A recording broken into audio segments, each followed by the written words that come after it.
സലഫി learning research സെന്ററിന്റെ വാർഷിക പൊതുപരീക്ഷ Kozhikode Marzuq women's കോളേജിൽ നടന്നു. പുതിയറ മസ്ജിദുൽ മുജാഹിദീൻ, SLRC ലേഡീസ് വിംഗ്, വലിയങ്ങാടി ഖലീഫ മസ്ജിദ് എന്നിവിടങ്ങളിലെ പഠിതാക്കളാണ് മർസൂഖിൽ പരീക്ഷ എഴുതിയത്. വിജയികൾക്കുള്ള മെഡലുകളും സർട്ടിഫിക്കറ്റുകളും മെയ് 7 നടക്കുന്ന കുടുംബ സംഗമത്തിൽ വിതരണം ചെയ്യും.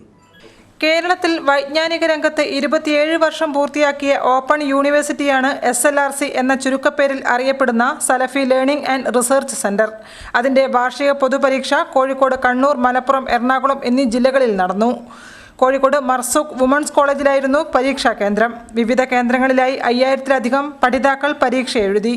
പ്രായഭേദമില്ലാതെ 10ാം ക്ലാസ് കഴിഞ്ഞവർ മുതൽ സമൂഹത്തിന്റെ എല്ലാ തൊഴിൽ മേഖലകളിലുമുള്ളവർ, സ്ത്രീകളും പുരുഷന്മാരും ഉൾപ്പെടെ പരീക്ഷ എഴുതി. കാലിക്കറ്റ് യൂണിവേഴ്സിറ്റി അഫ്സൽ ഉലമ പരീക്ഷയ്ക്കുള്ള സിലബസിലാണ് പരീക്ഷ നടന്നത്. ഇസ്ലാം എന്താണെന്നും എന്താവരുതെന്നും കൃത്യമായ പഠനത്തിലൂടെ സമൂഹത്തെ ബോധ്യപ്പെടുത്തുകയാണ് SLRC എന്ന് സംസ്ഥാന ജനറൽ സെക്രട്ടറി K. ഇഫ്തിഖാർ പറഞ്ഞു. ബഹുമുഖ സമൂഹത്തിൽ ശാന്തിയും സമാധാനവും പൂർവാധികം പുലരുവാനുള്ള പഠനം കൂടിയാണ് SLRC. സമാധാനം അനുദിനം നഷ്ടപ്പെട്ടുകൊണ്ടിരിക്കുന്ന മനുഷ്യർക്ക് ഖുർആൻ പഠനത്തിലൂടെ അത് തിരിച്ചു നൽകുകയാണ് SLRCയുടെ ദൗത്യമെന്നും അദ്ദേഹം കൂട്ടിച്ചേർത്തു.